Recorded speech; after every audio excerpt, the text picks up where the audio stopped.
Caminho da Perfeição, Santa Teresa de Jesus. Capítulo 6. Retoma o tema iniciado sobre o amor perfeito. Tenho me alongado bastante, mas o que ficou dito é de tal importância que quem o compreender não me culpará. Voltemos agora ao amor que é bom e lícito que tenhamos. Quanto àquele amor que digo ser puramente espiritual, não sei se sei bem o que digo. Ao menos, parece-me que não é necessário falar muito dele, porque poucos o possuem. Aquele a quem o Senhor o tiver concedido, louve-o muito, porque deve tratar-se de altíssima perfeição. Enfim, quero dizer algo a seu respeito. Talvez traga algum proveito, pois, colocando a virtude diante dos olhos, quem a deseja se afeiçoa a ela e procura conquistá-la. Prover a Deus que eu soubesse compreendê-la, quanto mais explicá-la, pois nem creio saber o que é verdadeiramente espiritual, nem quando se mistura com o sensível, nem sequer sei como me atrevo a falar disso. Sou como quem escuta alguém falar de longe, não entende o que dizem. Assim sou eu, que às vezes não devo entender nem o que digo. E se o Senhor quiser que seja bendito, bendito seja. Se em outras ocasiões for um desatino, é o mais natural em mim não acertar em nada.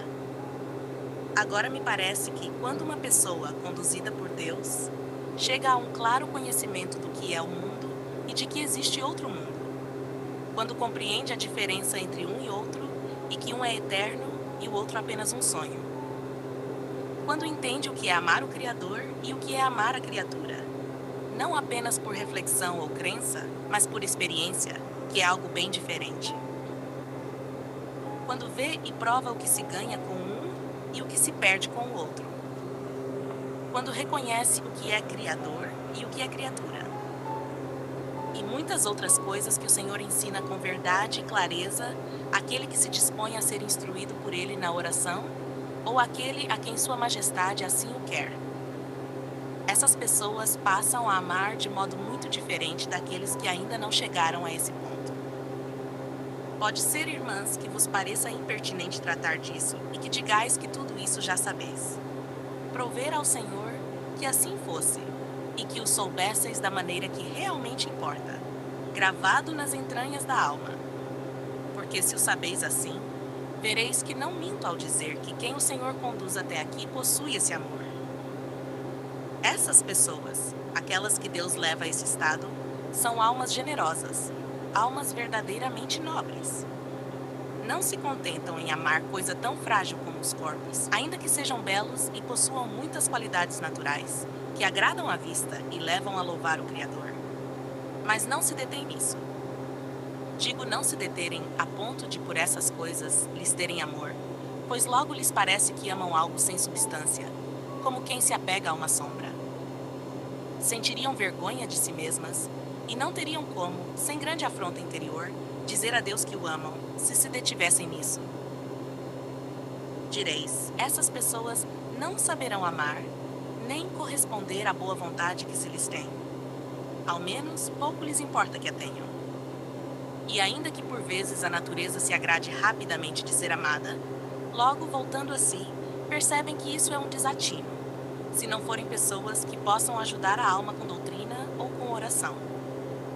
Todas as outras vontades as cansam, porque entendem que não lhes trazem proveito algum e até podem causar dano. Não é que deixem de agradecer, pois retribuem encomendando essas pessoas a Deus, entregando ao Senhor o cuidado de recompensar quem as ama, pois reconhecem que tudo vem dele.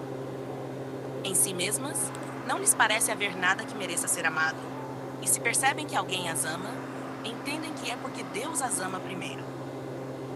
Deixam, então, que Sua Majestade o recompense, suplicam-lhe por isso, e assim ficam livres, sentindo que isso já não lhes diz respeito. E considerando bem, se não for com aquelas pessoas de que falo, as que podem ajudar-nos a conquistar bens perfeitos, penso algumas vezes quão grande cegueira existe nesse desejo de querer que nos queiram. Agora notai o seguinte: no amor, quando amamos alguém, quase sempre buscamos algum interesse, algum proveito ou contentamento nosso.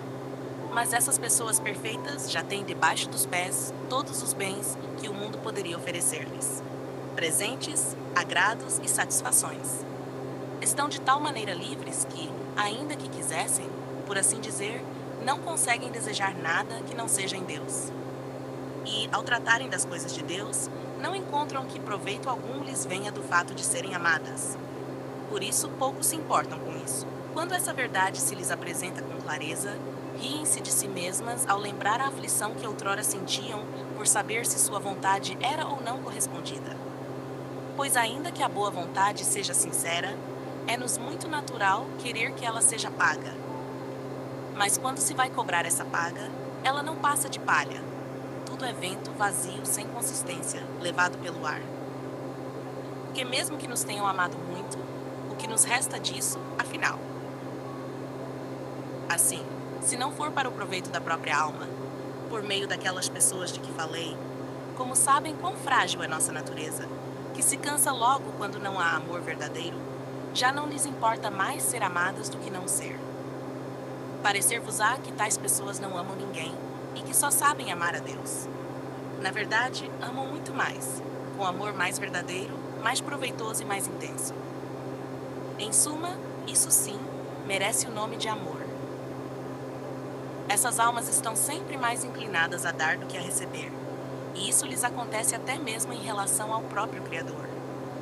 É esse amor que verdadeiramente merece tal nome, pois as afeições baixas usurparam indevidamente essa palavra. Também vos parecerá que, se não amam pelas coisas visíveis, então a que se afeiçoam.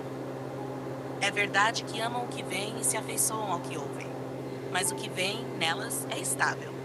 Assim, quando amam, passam além dos corpos, fixam os olhos nas almas e procuram ver se ali há algo que mereça ser amado. Se não encontram isso, mas percebem algum começo, alguma disposição pela qual, cavando mais fundo, possam achar ouro nessa mina, não lhes pesa o trabalho de amar. Nada se lhes apresenta que não façam de boa vontade pelo bem daquela alma, porque desejam perseverar em amá-la. Sabem muito bem que, se ela não possuir virtudes e não amar profundamente a Deus, isso é impossível. E digo que é impossível, ainda que façam todos os esforços, ainda que se consumam em querer, ainda que pratiquem todas as boas obras possíveis e reúnam todas as qualidades naturais. A vontade não terá força para permanecer firme. Já têm experiência do que tudo isso vale. Não se deixam enganar por falsos dados. Veem claramente que não caminham juntas e que é impossível durar esse amor se o outro não guarda a lei de Deus. Compreendem que, nesse caso, não são verdadeiramente amadas e que cada um seguirá para um destino diferente. Esse amor que só dura nesta vida, a alma, a qual o Senhor infundiu verdadeira sabedoria, não o estima além do que realmente vale. Para quem se deleita nas coisas do mundo, prazeres, honras e riquezas, isso pode ter algum valor, se a pessoa for rica ou agradável companhia. Mas para quem tudo isso aborrece, pouco ou nada significa. Aqui, porém, quando existe amor, ele se transforma em zelo ardente para levar essa alma a amar a Deus e a ser amada por Ele. Pois, como sabe que não poderá durar de outro modo, e que esse amor lhe custará muito, não deixa de fazer tudo o que pode para o bem da outra alma. Perderia 1000 vidas por um pequeno bem dela. Ó precioso amor, que vai imitando o capitão do amor, Jesus, nosso sumo bem.